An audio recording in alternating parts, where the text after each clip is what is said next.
Hello and welcome to the Turnstone Guitar Workshop. Today is an exciting day because we are launching our brand new Dreadnought TD model, and I could think of nobody better than my good friend Michael Watts to come along and give it its first spin. Yes, absolutely. Hello, Rosie. How lovely to be in the same room as you. It's always a pleasure. It is, yeah. We've, over the past few months, I have been able to play several of Rosie's guitars. You've left them in car parks and I've come and found them. And Pandemic experiences, yes. That's all gone very well. But it's such a joy to be back here in one of my favourite places, the Turnstone Guitars Workshop. And a Dreadnought. So it's basically like you had sort of designed this for me, because I love Dreadnoughts, always have done. I think it's a beautiful instrument. But, you know, there are some questions that I had. You do this thing where you tease people on Instagram, right? And you show me like a corner of it and then a little bit of this. And I was like, I think I know what's going on here, but I wanted to be sure. When we spoke about this guitar, my first question was whether or not this was a take on the Samoji style modified Dreadnought.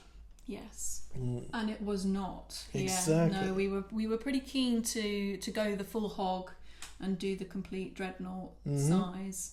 To be a kind of a completely different experience, because obviously we have our TG model, which is Grand Auditorium, which is smaller than the modified Dreadnought and a tighter waist. But I just felt I wanted to do a big model, and I wanted it to be very different to the Grand Auditorium. Absolutely right. I mean, I would have understood the temptation, because I know that a lot of people, especially towards the start of their careers, are thinking, you know, I have to get a Mod D in there, and you know, it's kind of what it's been very much in fashion for the past sort of 10 years or so. But this is not a Nazareth Dreadnought either. This is not a vintage Martin. It's very much a Turnstone Dreadnought. How did you approach the design? Yeah, I think that's interesting that you say that, because I think we were very clear in our minds that, you know, we're not a traditional vintage style guitar company. Yeah, we have a very distinct character to our guitars. So we were approaching it from the point of view that we wanted to bring the characteristics of a Dreadnought in, the more pronounced bass, the more expansive feel to it. But at the end of the day, we wanted it to sound like a Turnstone guitar. So it was interesting for us to see what it would actually, you know, turn out like. So, I think it was definitely in the mind that it was going to be a Dreadnought, but maybe not within the parameters of people would just expect to be a standard sounding Dreadnought. Absolutely. Now, you did start with a standard scale length, as I understand. We have, so we're actually using the same scale length that we use on our TG and our TM 14 fret joints, which is 650 and 25.4 in old money. So yeah, the idea with that was that we wanted to use a variable that we've used frequently and we understand, because we're dealing with an unknown variable of a much bigger body. Let's stick with a variable that we are very familiar with. That's a very important point to all the budding guitar makers out there. Rosie knows what she's doing, and she knows to isolate a control variable that she's able to really look into. So I know it's very tempting when you're building your first 910 guitars to do completely different body shapes and completely different woods, but what we have here is almost a controlled experiment, isn't it? Exactly. And it's gorgeous. But there's different things going on here. I mean, like you said, it's not a traditional Dreadnought. Can we have a look at the back and sides? We can indeed. So on the back, we've gone for a beautiful set of Malaysian blackwood. That's just gorgeous. Which is your dense kind of ebony style wood, which we felt that we wanted to introduce into the first Dreadnought, because it's got that sustain and power that really kind of underpins the characteristics of a Dreadnought, which we'll come to find out when Michael plays. On the soundboard, we've got Swiss Moon Spruce, which I know that you are extremely familiar with. One of my favourites. Yeah. What a great, fabulous top to work with. Design details, we've got the rosette here with some really nice Art Deco styling, which is reflected in the fretboard and also in the end graft. Ebony on the fretboard, the bridge and the binding, and because bearing in mind that this is a big guitar, one of the things that I wanted to do on this stock model was just put a little bevel in to take that corner off, because we're obviously dealing with a slightly steeper shoulder angle, just to take that edge off. I thought would be worth it. And offset heel, which is beautiful.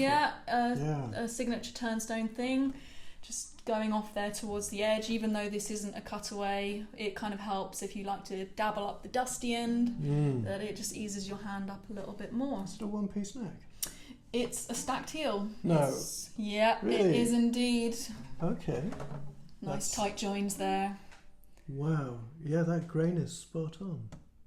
Huh, I never would have known. Very good. Very good. So it's trying to sing right now, so we shall silence it until it's ready. Yeah, So I mean it's beautiful, isn't it? Wow, I'm already very impressed. Obviously, I've seen your work in the context of a more European build, and also the context of a sort of fingerstyle or singer-songwriter instrument rather than the actual flatpick. Now, I did bring a flatpick with me so I can disgrace myself. We better watch out. Fully. Yeah, there is a scratch plate, which I saw, a nice transparent scratch plate there. The idea of a Dreadnought that is typically yours, I mean, that's very exciting to me, and especially when you contrast it with what the players themselves are going to be looking for. I'm anxious to give this a go. I think it's going to be interesting, especially for you to play, because obviously you're so expressive and you don't normally associate Dreadnoughts with overly expressive playing. That's true.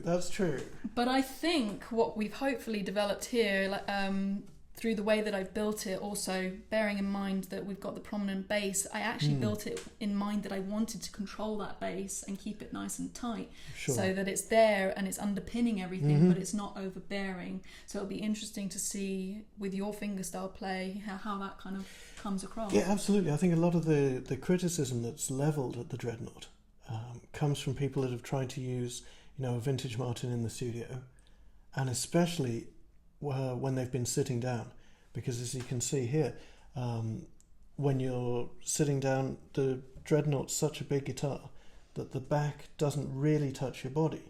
As such, it tends to be live and you get this really big bass response. But I don't think the Dread was ever intended for that sort of thing. I think it was meant to be an instrument to support vocals or for flat picking for the standing player. As soon as you've got one strapped on, then the whole thing's a very different experience. The back is sort of decoupled to some extent, and that gives it a far more immediately versatile sound. So I'm going to be very, very anxious to look at this. Excellent. Well, I think Let's there's time. Yeah. It is. I can't take any more. Hand it over. Thank you very much.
I mean, this is gorgeous. There are several things that I noticed straight away.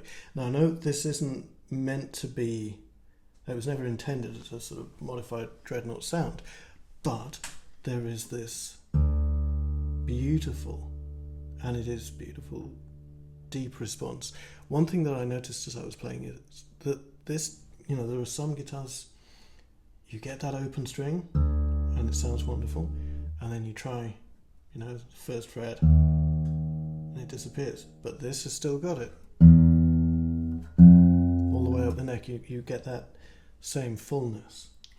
So that's always wonderful to see. Yeah, the combination of moon spruce and Malaysian blackwood is one I'm always going to enjoy. What I really noticed was the overtone content. If you look at a piece like Rialto, starting with this A,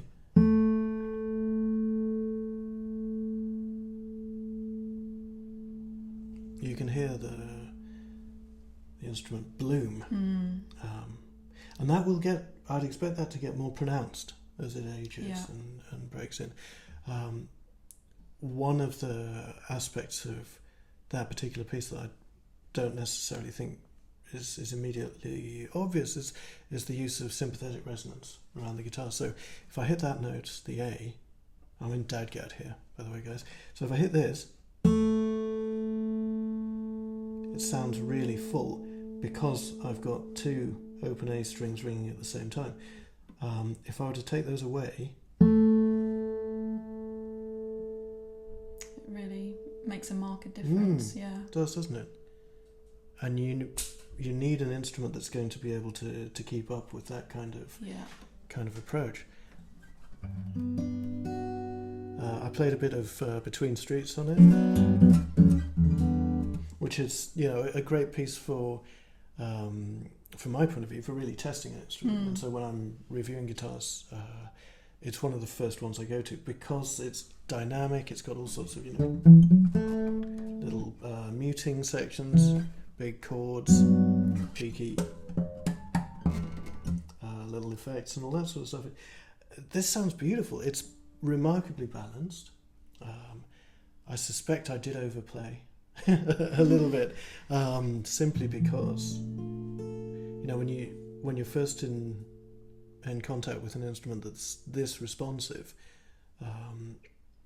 you can find yourself digging in a little bit too much. You know, you get to know it. I mean, the responses,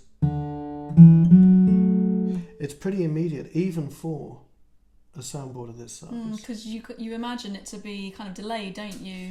Yeah. Much less punchy than the smaller instruments that can attack very quickly. Exactly, and some MDs that not that this is one, obviously, but some MDs that I've played over the years, it's like steering an oil tanker. You know, this is very. It's very quick. Of course, that's not the only thing about responsivity that I'm looking for. I want minimum effort with maximum output, you know, and even just the lightest touch gives you a nice fat note with a lovely overtone content.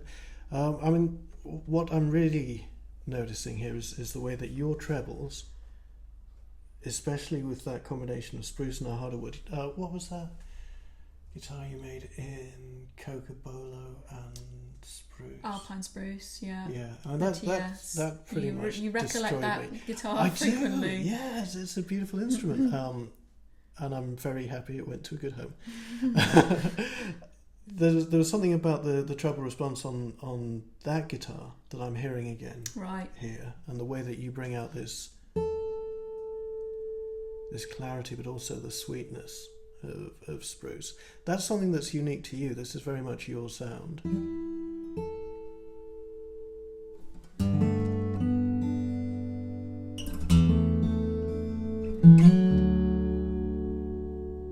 Yeah, great separation, great articulation.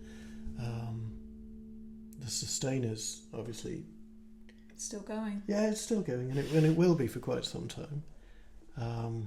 It's beautiful. It really is. And you know, people talk in terms of dynamic range a lot.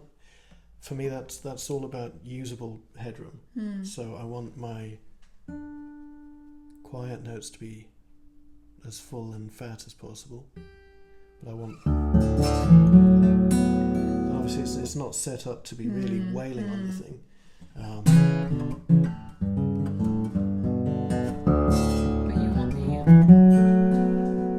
yeah, when I dig in. Yeah, you want to be able to feel that it's supporting you. Exactly. But I also want that feeling that there's more in there, you know, and I get that with this instrument. You know, so it's all about headroom, both as you know, as a player and as a builder. You want to feel that you know where your workable limits are, and you're able to push them. Also, with the Dread, there is a certain amount. If you're using it for fingerstyle, there's a certain amount of adjustment needed for the right hand, because you don't have that immediacy in the same way. At least I find, you know, it's all down to personal anatomy as well, isn't it? But I find that sometimes I've got to grapple with it a little bit just to get my hand where I normally play. And I love this little fretboard extension as well. That's always a nice touch. Yeah, I mean, all in all, I'm really impressed. I mean, I knew I would be.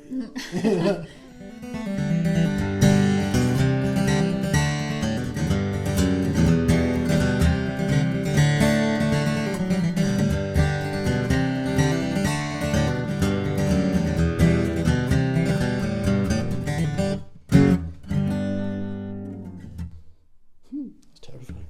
I mean, it is a great strumming Dread.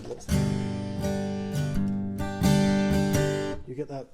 I mean, for studio work, this would be amazing, because you could do you could double the guitars and have one track like hard left. And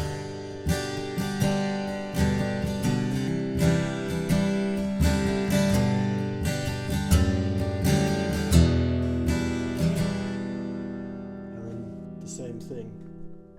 Hard right.